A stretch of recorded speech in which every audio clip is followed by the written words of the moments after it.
Bapa Surgawi, Bapa di dalam Yesus Tuhan, kami buka hati, pikiran kami untuk firman Tuhan. Biarlah Tuhan menerangi kami, Roh Kudus Engkau yang berkarya di tengah-tengah kami, sehingga firman Tuhan yang kami dengar dapat kami terima, dapat kami lakukan di dalam hidup kami. Berbicaralah ya Tuhan kepada kami semua. Kami siap mendengar. Di dalam nama Tuhan Yesus kami berdoa. Haleluya. Amin. Silakan duduk. Salam semuanya. Salam. Puji Tuhan. Baik. Pertama-tama saya mengucapkan selamat datang juga untuk keluarga Bapak dalam benua dan Ibu. Ya.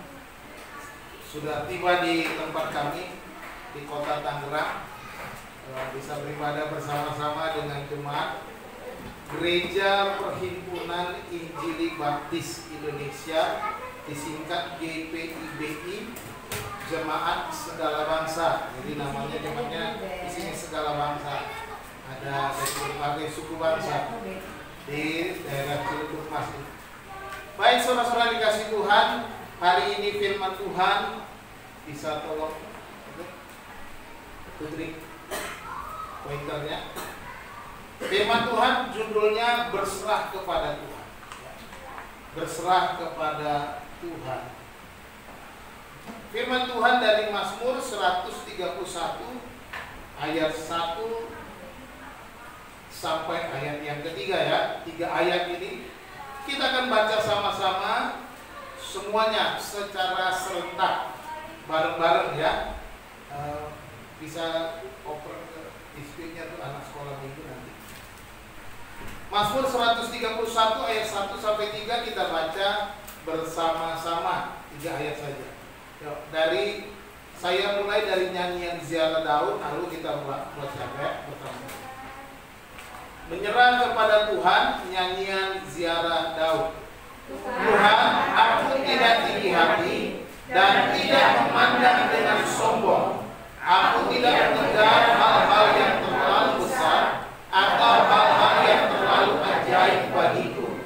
Sesungguhnya aku telah menenangkan dan mendiamkan jiwaku, seperti anak yang disapi berbaring dekat ibunya.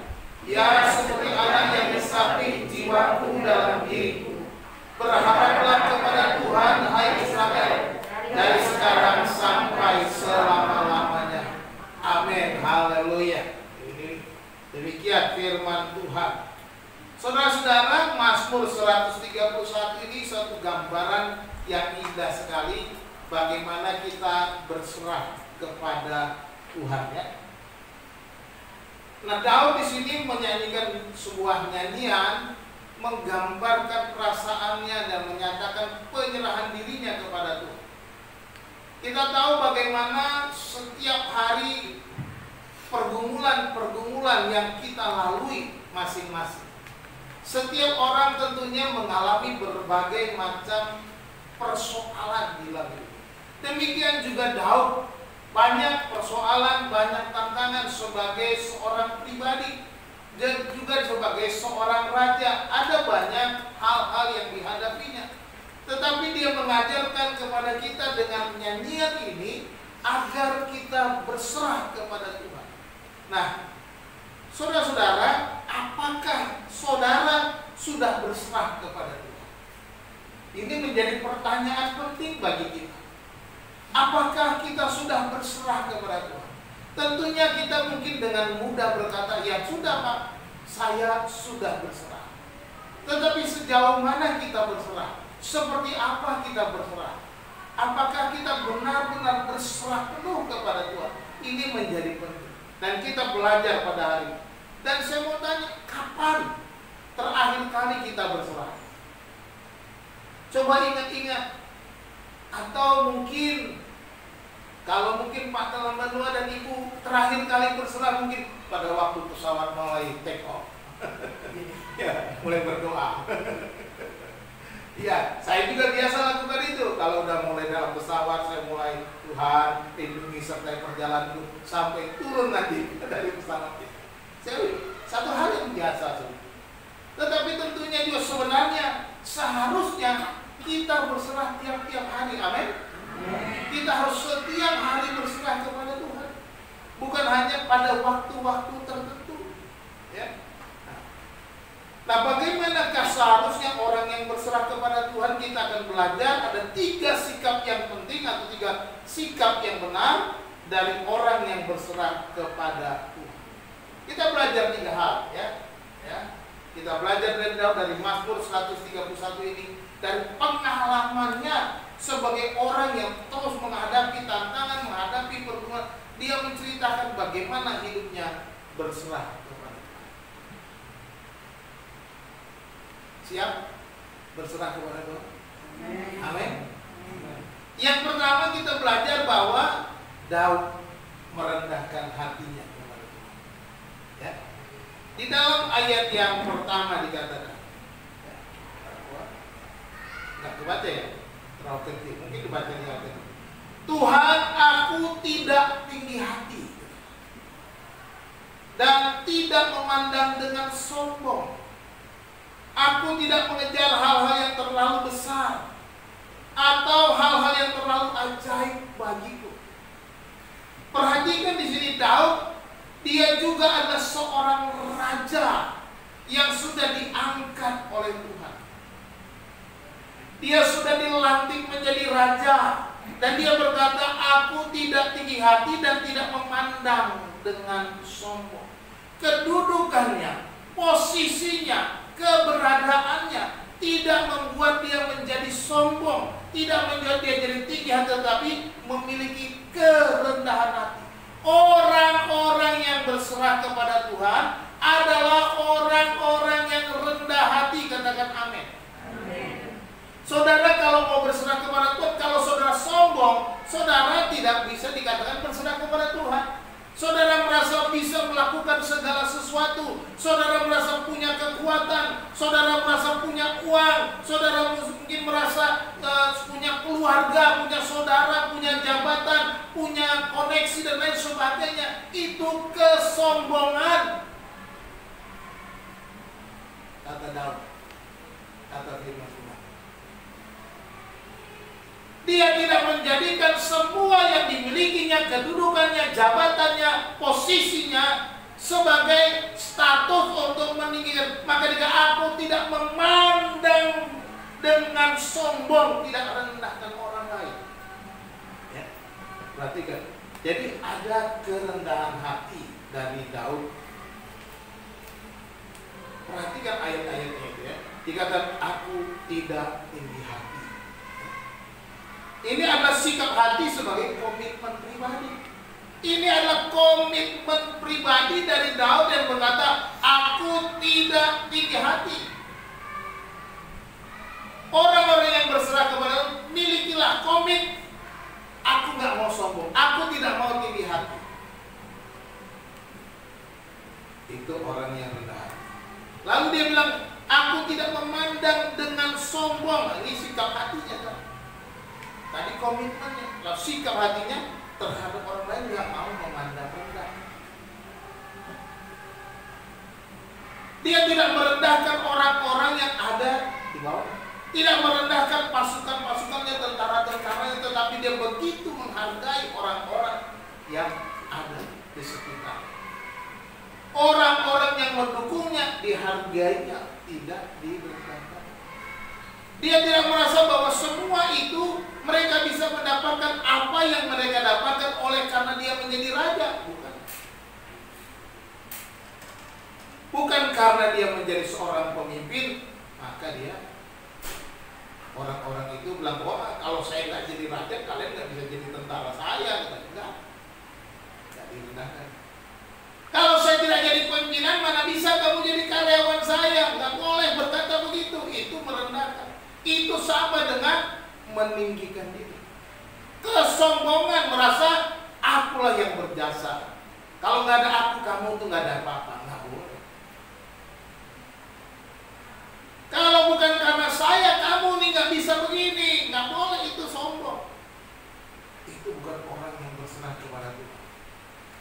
Firman Tuhan dalam kitab Yeremia pasal 17 bilang apa? Hah? Ayat berapa itu? ayat 7. Ayat 5-nya bilang apa? Ayo coba dibaca Yeremia 17 ayat 5 dulu. Mulai dari ayat 5. Satu orang silakan baca Yeremia 17 ayat yang kelima. Beginilah firman Tuhan, terkutuklah orang yang mengandalkan manusia, yang mengandalkan kekuatannya sendiri, dan yang hatinya menjauh daripada Tuhan. Terkutuklah orang yang mengandalkan siapa? Manusia. Terus ya? Apa? Yang mengandalkan kekuatannya sendiri. Itu terkutuk. Yang hatinya menjauh dari Tuhan. Orang-orang yang mengandalkan manusia, mengandalkan kekuatan sendiri, disamakan dengan orang yang menjauhkan hatinya dari Tuhan. Ini baik-baik, perhatian ya. Kalau kau mengandalkan dirimu, mengandalkan kekuatanmu, mengandalkan orang tuamu, mengandalkan manusia, maka engkau sama dengan menjauhkan diri, menjauhkan hatimu dari Tuhan. Itu sebabnya ayat 7 bilang apa? Dibaca, jangan rebutan. Silakan, yang di belakang Rika baca yang kencang. Diberkatilah orang yang mengandalkan Tuhan, terus yang menaruh harapannya kepada Tuhan. Itu orang yang rendah hati. Dia hanya menyerahkan, berserah kepada Tuhan. Ya, jadi kemudian dibilang, aku tidak mengejar hal yang terlalu besar atau hal yang terlalu ajaib bagiku, ya. Jadi dia tidak ambisius, tidak mengejar hal-hal yang lebih besar, tidak mengejar yang terlalu ajaib. Dia percaya penuh pada kedaulatan siapa? Tuhan. Jadi dia percaya, dia tidak ambisius, sekalipun dia seorang yang luar biasa dipakai Tuhan. Tentunya saudara masih ingat siapa dia? Daud. Dia seorang gembala domba ayahnya. Kakak-kakaknya menjadi tentara-tentara Saul. Dia menjaga kawanan domba ayahnya. Dia nggak dianggap dan nggak bisa masuk tentara karena badannya kecil. Ya kan, kalau tentara kan badannya mesti tegak, tinggi-tinggi. Ya. Rupanya saudara-saudara Daud tinggi-tinggi, gagah perkasa. Samuel aja terpesona, dia pikir Tuhan mau pilih ini si Eliab ini. Tuhan bilang, bukan dia. Aku tidak melihat apa yang manusia lihat, tapi aku melihat hati. Semua saudara-saudara berarti ketika Samuel mau pilih siapa yang menggantikan Saul menjadi raja, disuruh oleh Tuhan, dia bilang bukan. Samuel bingung, udah habiskah anakmu? Masih ada, tapi lagi jaga kambing domba. Panggil sini, kata Samuel. Aku mau lihat. Ketika yang ini aku mau. Cuma seorang gembala, tetapi Tuhan pilih menjadi seorang raja, dilantik, diurapi oleh Samuel. Ya, perhatikan baik-baik. Ya, sudah dilantik menjadi raja. Tapi ketika dia dimusuhi oleh Saul, ini kita lompat lagi kisah dia melawan Goliat. Dia sudah melawan Goliat, dia menang. Dikatakan orang-orang Israel menyanyi, wah, apa? Daud itu lebih hebat daripada Saul. Ya, Saul mengalahkan beribu-ribu, Daud mengalahkan berlaksa-laksa. Wah, sakit hati si Saul. Saat itu Daud sudah dilantik jadi raja. Akhirnya Saul mau bunuh Daud. Berkali-kali Daud melarikan diri. Kalau dia sudah dilantik, seharusnya dia bisa bilang, Saul, sekarang kuasanya ada padaku, aku seorang raja sekarang. Tapi dia nggak lakukan itu. Dia tidak kudeta kepada Saul. Dan ketika di sebuah gua, Daud bersembunyi dan Saul juga masuk dalam gua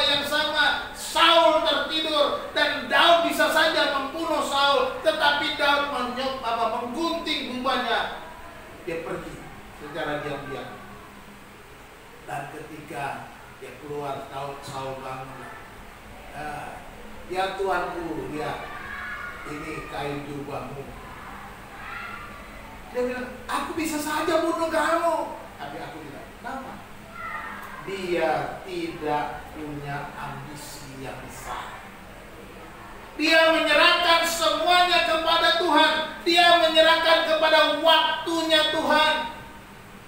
Ini baik-baik. Kita jangan cuma nyanyi doang pinter. Waktu Tuhan pasti yang terbaik. Tapi kita ngotot maunya waktu kita. Tuhan sekarang Tuhan. Tuhan sekarang Tuhan. Tahu tidak? Dia menyerahkan, merendahkan dirinya di hadapan Tuhan. Dia percaya waktunya Tuhan. Dia percaya Tuhan akan memberikan apa yang menjadi haknya. Oleh sebab itu, sebagai orang percaya, rendahkan hatimu. Biarkan Tuhan bertindak. Biarkan Tuhan bekerja. Biarkan Dia bekerja menurut waktunya, bukan waktunya.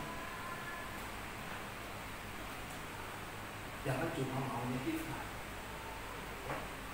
Biarkan Tuhan bekerja menurut waktunya.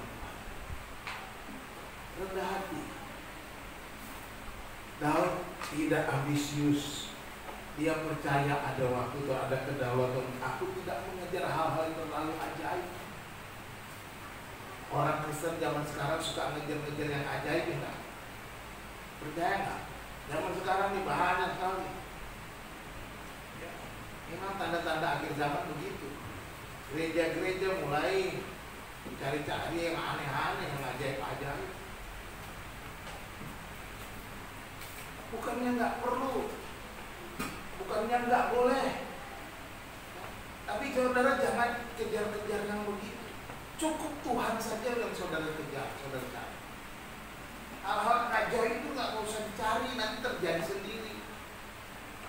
Daud yang alami, dia tidak kejar dan hal-hal ajaib terjadi. Siapa yang akan itu kan hal ajaib. Dia cuma seorang gembala, badannya kecil, tidak masuk tentara, tetapi dia bisa jadi raja. Itu kan hal ajaib.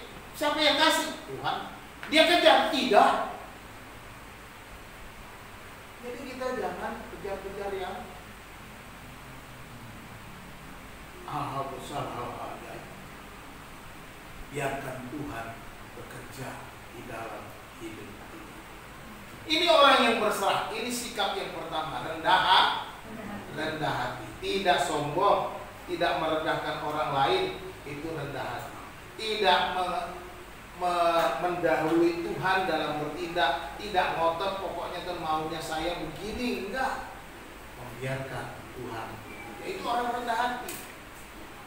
Rendah hati itu terlihat daripada sikapnya kepada Tuhan. Jangan merasa berjasa. Wah, di gereja ini kalau saya nggak ada di gereja nggak bisa nih. Siapa bilang?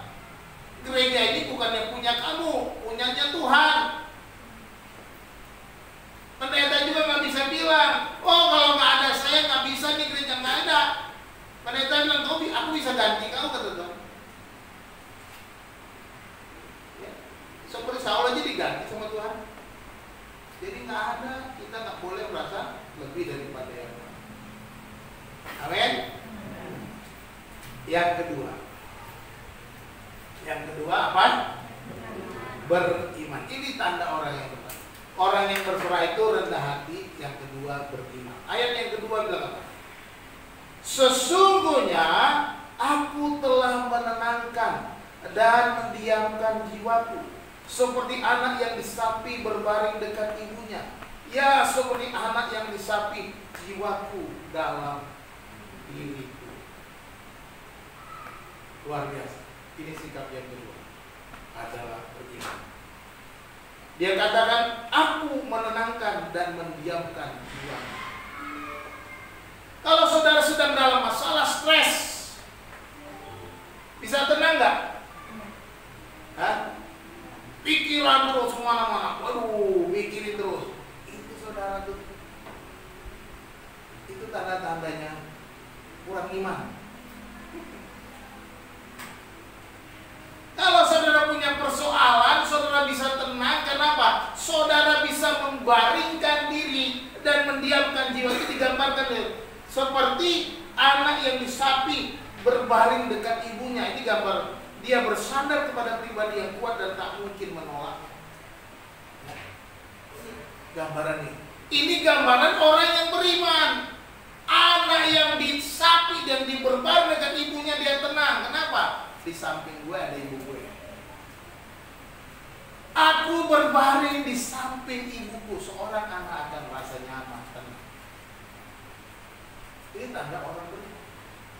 Ini harusnya gambaran yang kita miliki. Kita harus tetap tenang dalam segala situasi. Daud tetap tenang dalam situasi yang sulit, yang terancam, yang mau dibunuh. Tetapi dia tetap tenang, merasa bisa tenang. Karena apa?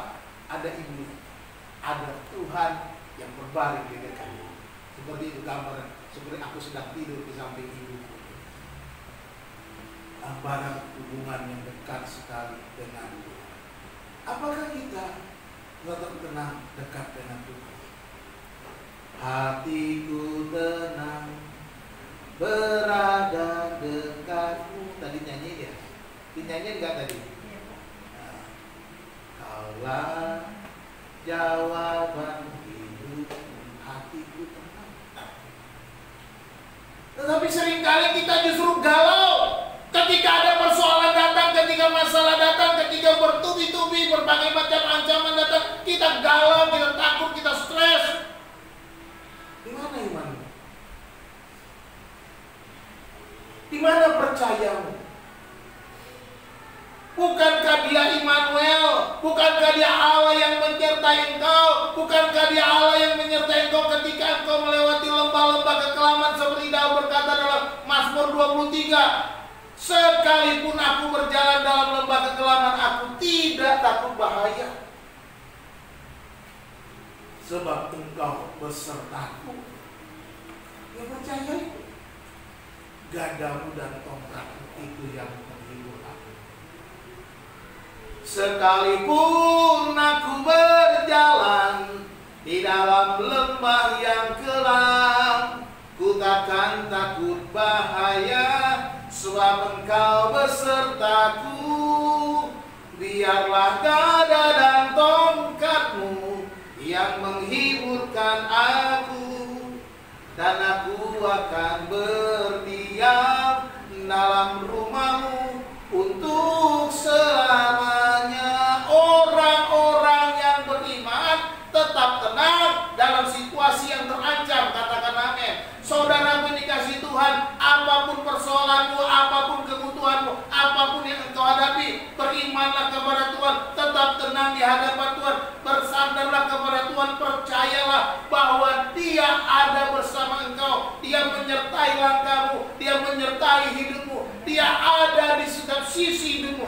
Ketika engkau tertawa, ketika air mata berderai, Dia ada di sana. Katakan amin. Dia selalu ada di sana. Ketika engkau sakit hati, ketika hatimu tertekan, tetap tenang. Letakkan dirimu di bawah tangan Tuhan yang kuat. Berserah bersandar kepada Dia. Berserahlah seperti Daud. Sesungguhnya aku telah menenangkan dan mendiamkan jiwaku. Seperti anak yang disapi berbaring dekat ibunya.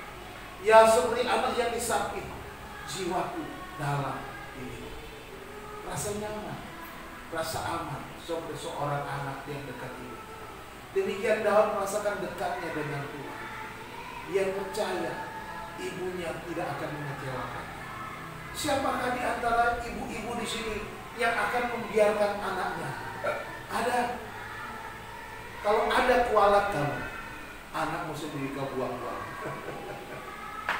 Saya yakin gak ada ibu di sini yang mau membiarkan anaknya kuat-kuat naik, mampus kau, nangis terus kau. Ada begitu kan? Ketika anaknya menangis, langsung dia merespon.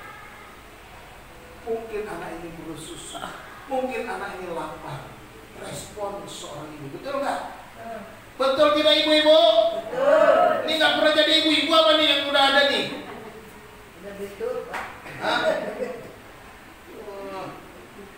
Yang udah jadi ibu-ibu bisa jawab. Dengar anaknya nangis, merasa memperhatikan nggak atau dibiarkan? Perhatikan, gitu mau dijawab. Jangan sampai anaknya nangis, waduh. Pasti kita pikiran langsung apa? Oh lapar, bikinin susu lagi sapi, soalnya lagi bicara di sapi.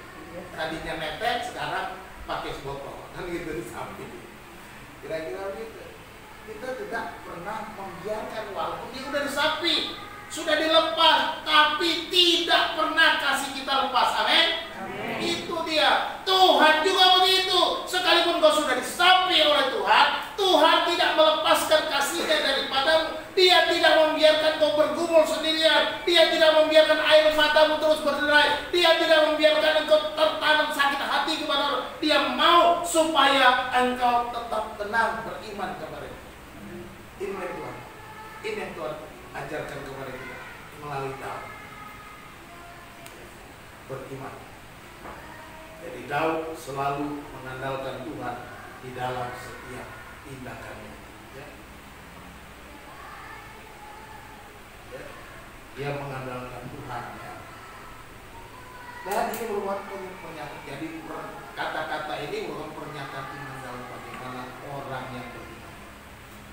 Jadi tetaplah tenang. Ya.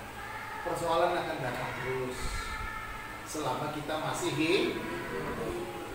Kan saya sudah pernah pesan kan, kalau tidak mau persoalan kita mau kemana? Bagusnya di mana supaya nggak ada persoalan? Nyusul Pak Rusman, nyusul Pak Asibuan. Ya, itu ada di TPU Joglo tuh, mereka nggak punya persoalan lagi. Yang mau selesai dari persoalan dunia ini nyusul aja. Lebih tenang mereka daripada saudara. Mereka udah bahagia, saudara masih stres. Iya, memang mereka sudah bahagia, udah tenang. Nah, kalau kita masih mau hidup, ya harus siap tetap tenang dengan beriman. Itu dia. Kita tetap tenang karena kita punya Tuhan yang selalu mengasihi. Itu aja. Kalau saudara masih mau hidup, beriman aja sama Tuhan. Karena Dia tetap mengasihi kita. Sekalipun kata seperti anak yang disapi, Dia nggak pernah meninggalkan. Amin. Yang ketiga, orang berserah kepada Tuhan itu adalah orang yang berharap kepada Tuhan. Berharap kepada Tuhan. Ayat yang ketiga.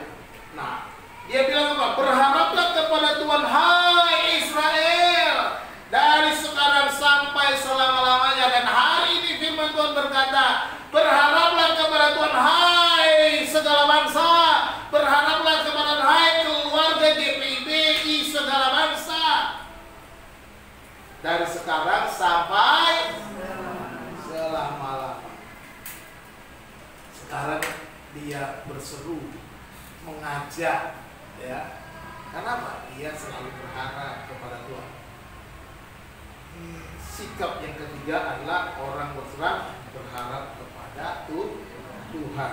Jadi pengalaman dan hubungan pribadi dengan Tuhan diungkapkan ya dengan ajakan. Jadi pengalaman Daud hubungannya dengan Tuhan diungkapkannya dengan mengajak, hai Israel, berharaplah. Hai jemaat Tuhan, berharaplah. Berharaplah kepada Tuhan, itu dia. Jangan berharap kepada dunia ini. Kau berharap kepada dunia ini, engkau akan kecewa. Engkau bisa sakit hati, engkau bisa marah, engkau bisa menangis, engkau bisa disakiti karena engkau berharap.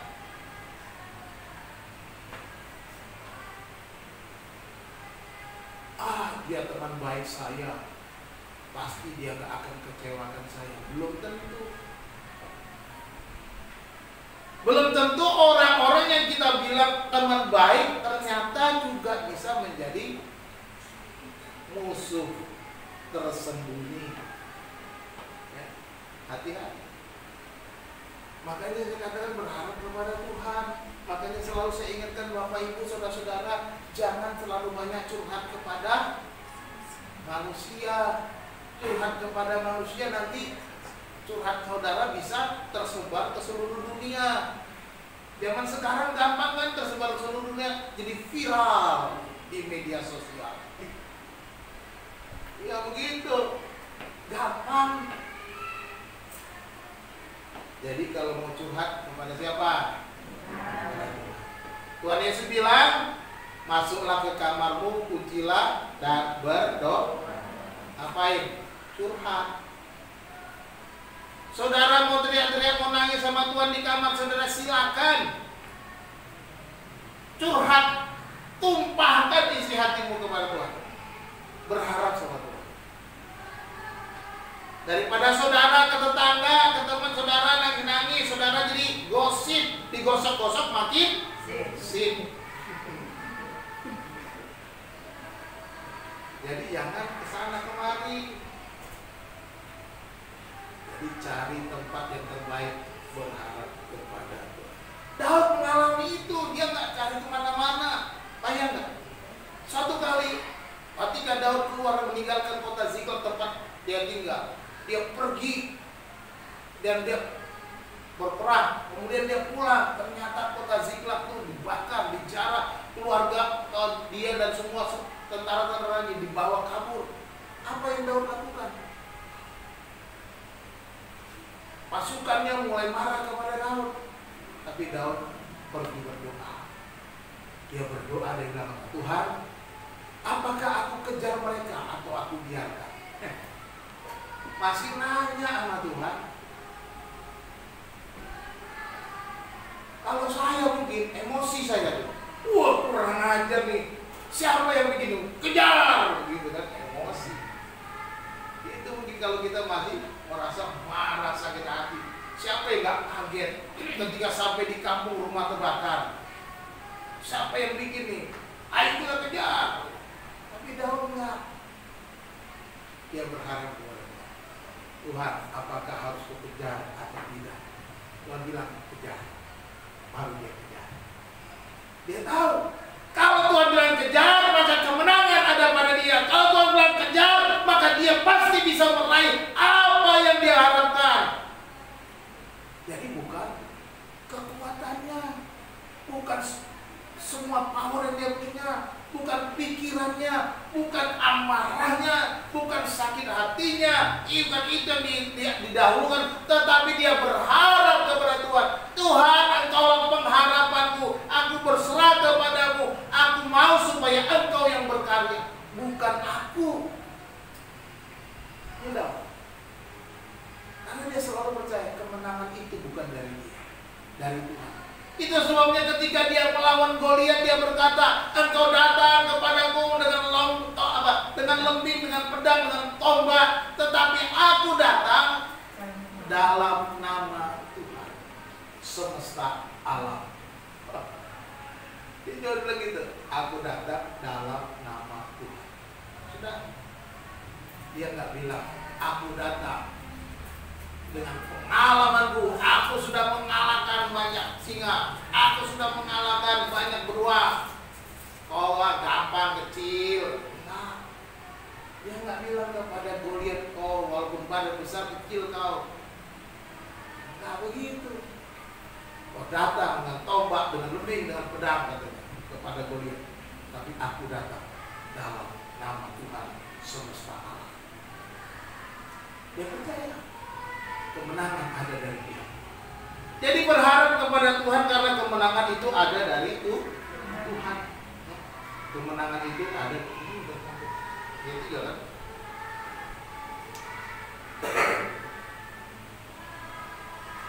Jadi kita harus rendah hati, kita harus beriman, namun kita juga berharap kepada Tuhan.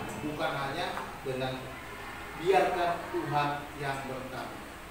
Biarkan Tuhan yang bertindak, biarkan Tuhan yang bekerja.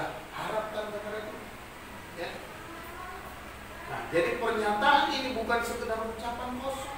Ini bukan ucapan, tapi ini adalah manifestasi hubungan yang karib dengan Tuhan. Jadi apa yang Daud katakan di dalam ayat yang ketiga, mengajak bangsa Israel berharaplah kepada Tuhan, bukan pepesan kosong. Ini adalah ungkapan manifestasi dari pengalaman-pengalaman hidup Daud, di mana dia berharap kepada Tuhan ada kemenangan, dia berharap kepada Tuhan ada kemenangan, dia berharap kepada Tuhan, maka dia bisa mendapatkan apa yang dia mau. Jadi pengharapan itu bukan berdasarkan kemauan Tuhan. Aku berharap bisa mengalahkan. Siapa yang nggak pengen menang? Tentunya pengen menang. Daud juga pengen menang. Tapi dia mau supaya kemenangan itu dari Tuhan. Kemenangan itu karena pertolongan Tuhan. Itu yang harus terjadi. Demikian juga kita. Seberat apapun yang saudara hadapi dalam persoalan saudara, berharap sama Tuhan. Supaya saudara tidak menjadi sombong, itu dia. Tidak menjadi sombong. Supaya saudara berlatih untuk tetap beriman. Supaya nyata apa yang kita percaya.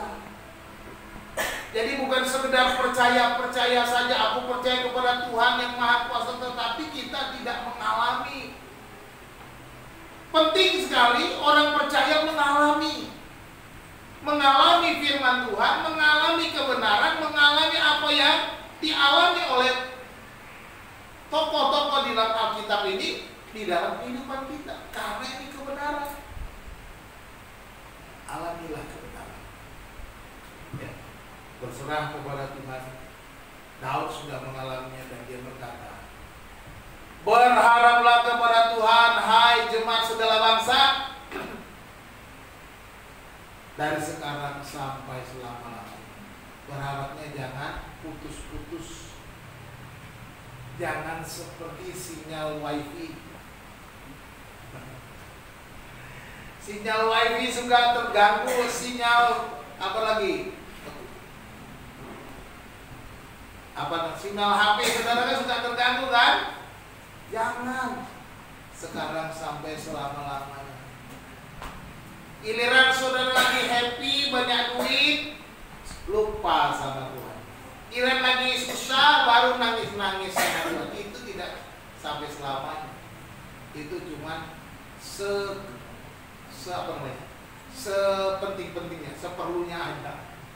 Jangan seperlunya. Berharap kepada Tuhan.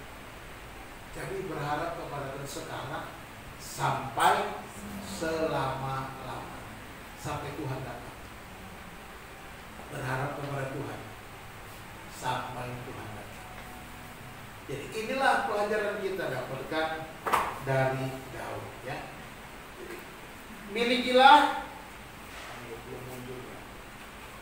Milikilah sikap hidup orang yang berserah kepada Tuhan. Ada berapa? 1. Rendah. Kedua, beriman. Ketiga, berharap. Ini intinya rendah hati, beriman, dan berharap. Jadi kalau begitu jangan meremehkan siapapun dan tetap percaya kepada Tuhan dalam setiap langkah, ya.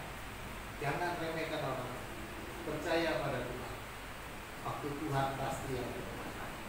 Tuhan akan memberikan sesuai kehendak. Amin. Ada nasihat terakhir sebelum kita. Ini kata Jack Ma itu yang punya apa tuh?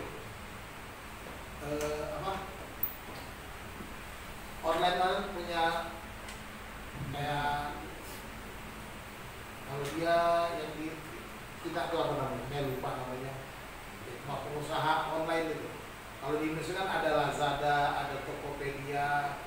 Kalau Jack Ma itu apa yang terkenal juga saya lupa lah. Ada yang tahu? Terakhir tahu? Jack Ma nih. Pengusaha online lah pokoknya. Dia bilang today is hard, tomorrow will be worse, but the day after tomorrow will be sunshine. Ini orang dunia loh yang ngomong. Ya. Ya. Artinya apa sih? Ini Ibu Arni yang tahu. Ini Bu Arni yang kasih terjun. Coba Bu Arni baca terjemahan Ibu Arni. Bu Arni itu di depan. Iyalah baca. Itu Bu Arni, itu terjemahannya artinya. Ya. Itu Bu Arni, silakan terjemahkan. Hari ini sukar, esok akan lebih buruk, tetapi hari setelah esok akan ada cahaya mentari. Wah, pinter Bu Arni. Jack Ma bilang apa? Hari ini sukar, mungkin sukar, sulit, hard, keras. Tomorrow will be worse. Besok akan lebih buruk. Tetapi katanya, hari setelah hari esok, the day after tomorrow will be sunshine, akan ada sinar matahari. Selalu itu ada artinya apa? Pengharapan kita dulu. Pengharapanku siapa? Hanya Yesus saja. Siapa pengharapanmu? Yesus saja. Ya. Kita belajar dari orang ini yang dia percaya, yang optimis. Hari esok pasti ada maksud-maksud. Pasti ada. Walaupun besok buruk, pasti ada mentari lagi. Ya. Pasti masih ada sinar mentari. Belajarlah dari dunia, apa kata Jack Ma. Ya.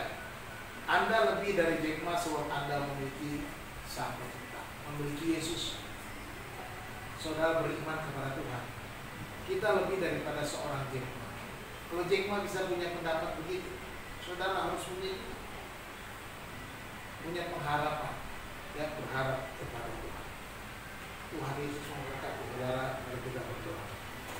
Bapa, terima kasih, kami bersyukur kepadamu untuk firman Tuhan yang sudah mengingatkan kami untuk hidup berserah kepada Tuhan, dengan tidak sombong tetapi merendahkan hati, dengan terus beriman dan tetap percaya kasih-Mu tak akan pernah meninggalkan kami, dengan tetap berharap bahwa Engkau-lah yang memberikan kami kemenangan demi kemenangan, kekuatan. Terima kasih Tuhan. Terima kasih, hamba-Mu selesai berbicara.